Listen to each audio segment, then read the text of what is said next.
Hello and welcome to Money Tips. I'm about to start the broadcast in a few minutes, just inviting a few people to come on and join us. I won't be specifically talking about the vaccine, but I've read a headline today that the big tech giants and the healthcare groups are trying to set up, or probably have set up, what's called, they would call a digital passport, which will mean that this digital passport, which will tell people that you've had the vaccination, and will probably be used by airlines and governments to stop people moving around unless you've had this vaccine, whether you like it or not. So it looks like if people still object to the vaccine, don't want to have it, they are going to be more or less imprisoned in their own homes, well, certainly in their own country. So that's not particularly what I wanted to talk about today. But anyway, welcome to Money Tips.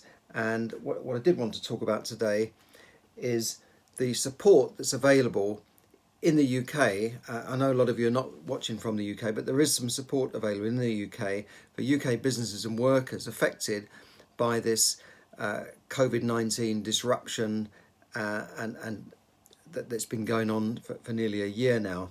So following the third lockdown, we're in the third lockdown here in the UK, starting 5th of January. Really, we barely got through Christmas. We had a lockdown at tier 3 just before Christmas in most places. Then it went into tier 4 in January.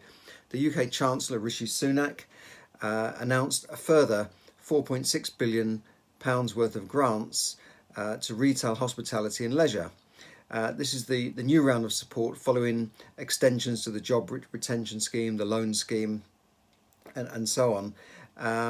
And there may be more to come in the budget in March. But anyway, the new lockdown, I'll run through the new lockdown grant in case as a business you're not fully aware of this. But the new grants closed for retail and hospitality, for closed retail rather, and hospitality have been introduced. These are grants in addition to other forms of support, such as the lockdown restriction support grants. I know it's quite complicated, these, but I'm going to put the links up on my website, moneytipsdaily.com, and which businesses that were forced to close between the 5th of November and 2nd of December 2000. So new grants are available, £4,000 for businesses with a rateable value, that's to do with the business rates of under £15,000 and under, £6,000 if you've got a rateable value between 15 and 51, £9,000 for businesses with a rateable value over 51,000. And in addition, just under 600 million will be made available to local authorities and devolved administrations to support businesses not eligible for those grants, and this might be affected by the latest restrictions. Businesses should apply to your local authority. So wherever you are, whatever borough you're in, your London borough or your district borough or your mayor of your city, you've got to apply to those areas for local grants. I mean, I know in a lot of areas, things like parking areas have been closed down completely, which is affecting takeaway businesses. So there's a lot of disruption, particularly for physical businesses. Online businesses seem to be booming, but physical businesses have been really badly affected by all of this. I'm just going to close this door here. It's probably a bit distracting seeing my cupboard full of files. So what else is available? Well, there is, of course, the coronavirus job retention scheme, which obviously benefits employees. Employees get paid, but it mainly benefits the employers who are able to lay people off without sort of getting rid of them or making them redundant. They can effectively furlough them and say, well, stay at home, and then the government will pay up to 80% of their salary. Now, believe it or not, nearly 10 million people are on this scheme at the moment, and from over 1.2 million employers. So employers are really taking advantage of this scheme, and the cost has exceeded in last year alone 43 billion, and that was at November. So it could have reached 50 billion by the end of the year. So it's an enormous cost, and it's all right for the Chancellor throwing this money around, but eventually it has to be paid by the taxpayers, and that could mean tax rises in March, or certainly tax rises on soft targets like landlords, for instance, or people with a bit of money. I'm sure that tax rises are going to come in to partly pay for this. At the moment, it's borrowed money. The government has borrowed hundreds of billions of pounds last year. This whole mess has cost 300 billion in last year. That was the estimate anyway. But on the 17th of December, the Chancellor announced a further 1 month extension of the financial support under this job retention scheme, and it's going to run till the end of April. And this is, I'm assuming that this means that the economy will be shut down until Easter, at least. Last year they were talking about having it locked down, in March, and to be ready for the summer. And then the summer came, and then it was, we need another lockdown so we can have a good Christmas. We didn't have a good Christmas, and now they're talking about Easter. And then what? Is it then going to be into summer of 2021 before we can get things back to normal? And the overall cost in I've been through that. The overall cost in 2020 was 43 billion. That was just for the job retention scheme. So that scheme will run. It will pay 80% of the salary up to a maximum of 2,500. And a lot of people are on furlough, sitting at home doing nothing. And personally, I feel that some employers and some large companies are taking advantage of this. Well, why not? The money's there. Let's grab some of it. It is benefiting big business. Meanwhile, a lot of self-employed people and small businesses are slipping through this net and getting nothing. And partly, I went through this recently, and that's on my website, the SACE grant, which I'm going to go through in a second. But a lot of people are slipping through this net and not getting anything, while big companies are really raking it in with these schemes. So have a look at that. Have a look at the furlough scheme. I expect there's not much you can do if you're an employee. You're either on it or you're not. If you're an employer, maybe you can put people on that if your business is really suffering. You might even be able to put yourself on it if you are employing yourself under a limited company. Then, of course, there's the Self-Employed Income Support Scheme, the SACE, as it's called. Not much change there, but it's been extended through to April again. A big hint that this lockdown is going to continue, and that will cover losses of profits. And I've put on my website how to apply for this.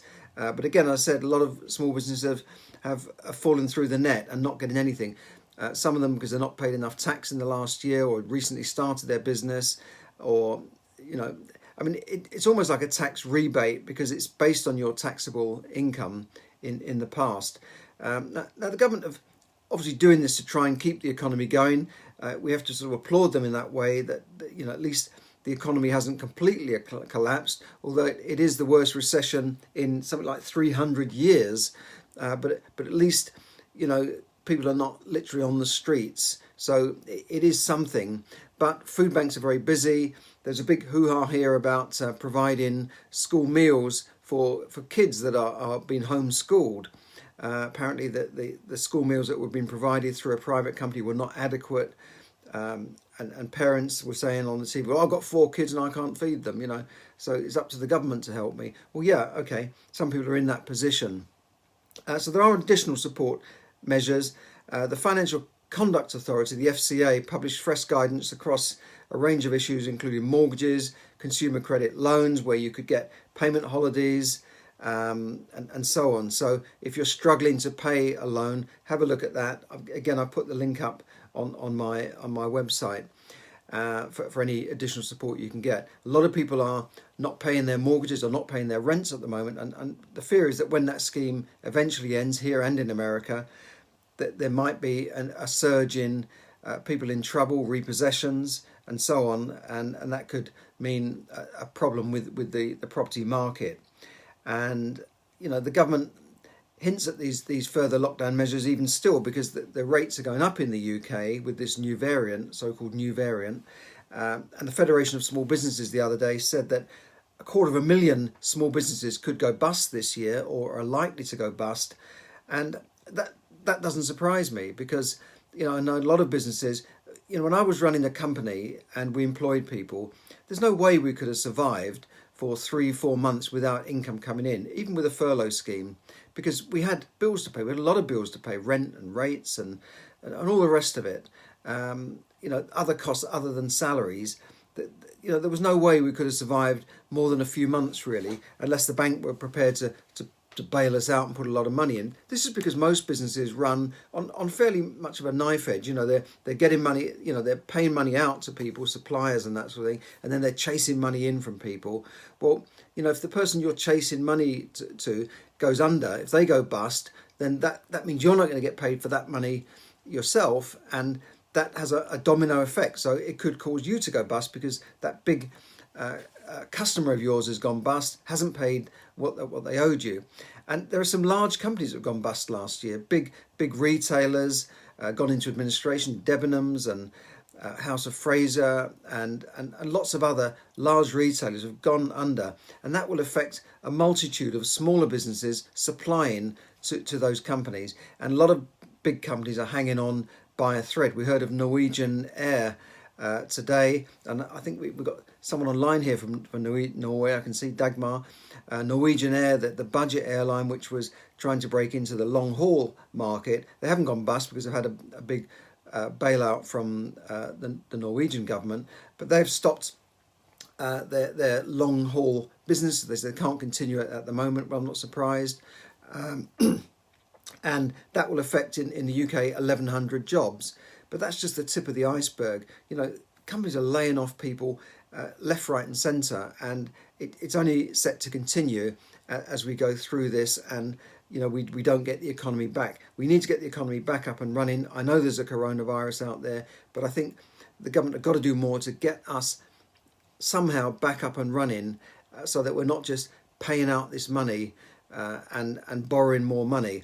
And if you look at the number of people that are already on benefits, even before this crisis, if I go back to, the figures are only out for up to February 2019. We haven't got the latest figures, but at that time there were 250,000 people seeking job seekers allowance, nearly 500,000 on income support, carers allowance 1.3 million, attendance allowance, that's another sort of disability type benefit, 1.5 million. Pension credit, 1.6 million. Disability living allowance, 1.6 million people. These are employment and support allowance, 2 million. Personal independence payment, 2 million. Housing benefit, 3.7 million people on housing benefit as of February 2019. And that's on the DWP figures. State pension, people on state pension, 12.6 million at that time. Of course, the state pension, there's no fund there for the state pension. The state pension is based on money that was been paid in over a lifetime of someone's working life, and then is paid out in today's money. So if someone said, well, I've paid in all my life for the last 40 years, yeah, you might have been paying in the last 40 years since 1975. But in 1975, when you were earning £30 a week, for instance, or £50 a week, you were paying maybe £2 or £3 a week into this pension scheme. Well, now you're drawing £100 a week from this pension scheme. So, and the government didn't save that £2 a week; they spent it, and then now they're just taking money out of the tax take and paying out these 12.6 million state pensions. So in effect, it's like a giant Ponzi scheme, really. If I did this sort of scheme and collected money from people and paid it out like Bernie Madoff, I would be put in prison like he has. But the governments in here and in America and all over the world are doing exactly this. So you can imagine the strain on the system and the amount of borrowing that's taken effect. And to me, the only effect of this will be some sort of financial collapse in the near future or sometime in the next couple of years. So get ready for that. Make sure your money's protected. Make sure you have something. Maybe you've got, if you have investments, make sure you've got diversity there. That you're not all your eggs are not in one basket. Look to invest in assets that are safe. I'm not your investment advisor, so I can't give you investment advice. But you've got to think about things that are safe in any economy.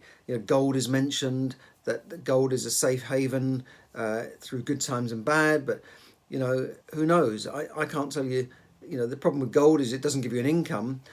Property, all right, property prices are high at the moment, but at least I feel with property, it's a long-term bet. It's still a reasonably safe investment. Government bonds, depending on which government you are giving your money to, are reasonably safe. Obviously, cash is safe, but cash is losing its value as all this money is being printed in America and here. So, well, you've got to look at your own investment portfolio. If you have a portfolio, if you haven't got a portfolio, then you need to start saving so that you have something in the background. As I suggest in my book, Yes, Money Can Buy You Happiness. It's not just a philosophical book. It actually goes through practical steps of managing your money and having something aside. I mean, I talk about the smart money management system, for instance. So it's a practical book on managing money because, as we found out in this crisis, a lot of people have no savings whatsoever. They work for 20, 30 years and then they're laid off by their employer. The employer goes bust, they lose their job, and they haven't got more than a few £100s in savings. This is the same in America, the so-called, as the senators were saying, the greatest country in the world, and certainly the biggest economy in the world, the biggest economy the world's ever seen. And yet so many of those people that were in this economy didn't have more than a few $100s in savings when the stuff hit the fan. And you don't want to be in that position where you're caught with your pants down with nothing when you lose your job and then you've got all these payments to make, loans or mortgages or rent. You don't want to be in this position where you're literally caught with your pants down. So make sure, perhaps have a look at my book and certainly follow me on my website, moneytipsdaily.com, for my blogs and tips on money and so on. And please subscribe to my newsletter. So I think that's all I can really say to you. I'm sorry it's a bit of a doom and gloom, but we're in a bit of a doom and gloom world at the moment. In the UK, we're all locked away. We're not allowed to go out of our home without a reasonable excuse. You can be fined for just going out and just walking around in a place that's deemed to be not local, even though the law doesn't actually specify what is local. 2 women were fined last weekend for travelling all over 5 miles to a beauty spot and walking with a cup of coffee, and the police said, "You're having a picnic." I think they were having a laugh. Sure, yeah, they said that having a cup of coffee constitutes having a picnic, which is not allowed. And they were deemed not to be local, but they said they drove there in 10 minutes. I don't know. It really has got crazy. And, the police are in a difficult position. They're trying to enforce sometimes what they don't know the difference between law and guidance. So they're trying to enforce guidance, which is not law. You can't fine someone for not following guidance. And as with English law, it's often up to courts to interpret the law, but it does leave people in a difficult position. Those fines were rescinded by Derbyshire Police in the end after a big public hoo-ha, although we don't really know the exact conversation that went on between them and the 2 ladies. Maybe the police politely asked them to leave and they refused. Maybe that's why they were fined. We don't know the whole conversation, but I don't know what it's like where you are. Other countries have got similar lockdowns. I don't know what it's like in Scandinavia. Scandinavia didn't take such a severe approach as the UK, but they say that Sweden is now seeing a rise in cases. But the economies of the countries in Scandinavia did not appear to suffer as much as the UK. And China seems to be back on its feet after this disease was spread from China to the rest of the world. So from the point of view of China becoming an emerging power, it's worked very well for China, hasn't it? Because the US is really suffering. And the West is suffering while they seem to be back in business and up and running. And here we are going through this second wave of this virus, this terrible virus. So all I can say is be safe out there. Try and keep going as much as you can. If you have a business, try and adapt your business to working online. And over the next few weeks, I'll be going through some techniques you can use to do that, to get yourself online. Because the online market is booming. Jeff Bezos, Amazon is just, he's becoming richer and richer, as are Zuckerberg and the owners of Google. They're just becoming more and more wealthy as more and more stuff is done online. So if you were a conspiracy theorist, you might say, oh, well, this has been created by Silicon Valley to get us all to be working online, to not have meetings anymore, to just do everything on Zoom and, on Microsoft Teams and Facebook and to almost stop us meeting and stop us moving around, so we can all be tracked and stay online all day and read ads from Google and Facebook. But I can't say, I'm not a conspiracy theorist, but that you almost couldn't make it up, could you? If you want to make a movie about it and you made this movie, people say it can't be true. It's not real. But we're not in a movie. This is real at the moment, and this is what's happening. So wherever you are in the world, I hope things are okay for you, and we will get out of this eventually. There is light at the end of the tunnel. We've just got to make sure that it's not the headlamp of an oncoming train. So we will get out of this, I'm sure. Maybe by Easter 2021, maybe by Easter 2022, who knows? But it looks like big tech have already put in place some sort of digital passport, so that if you don't have that thing in your arm, you're not moving anywhere, you're not going anywhere, and eventually you might be ostracized or barred from certain government services, or even going to your doctor or hospital. Who knows? The world seems obsessed with giving us vaccinations at the moment. Fairly untested vaccinations, I must say, but yeah, they have gone through tests. But it just seems like all we hear on the news every day is vaccinations, get them out faster. Let's do 24-hour vaccinations. Let's get these shots in people's arms. And another company has been authorized to sell this vaccine to us, or put this vaccine in our arm. I've just never heard anything like it. It's gone vaccination crazy. I've just never seen anything like this in my life. Yeah, we've had vaccines as children when we had no choice, and yeah, some vaccines have done very well to cut down disease in the world. But we have to remember that most of those viruses are still with us, and you can't actually kill viruses. You can get rid of them for a certain amount of time, but just like a flu jab, you're only dealing with it in that year. Next year they have to bring in another jab. And so if you're a big pharma company, then yeah, great, we've got a new source of business. Have a vaccine every 6 months or every year to keep people pumped up with this new vaccine.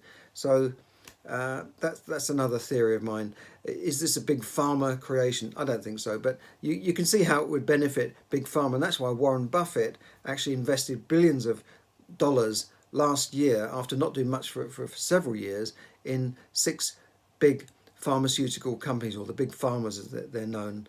So there you go. Have a great day. Have a great evening wherever you are. And thanks for tuning in. Please like my posts and share them if you're able to. But I'll be seeing you again very soon. Thanks for listening. This is Charles Kelly, bringing you money tips to help you save, earn, invest, accumulate, and enjoy more money. Hi to everyone watching. Great to see you, Dagmar. I hope everything is okay there in Norway, where you are. Less densely populated than the UK, so perhaps things are not as bad as things are here. So thanks for listening, and have a great evening. Bye for now.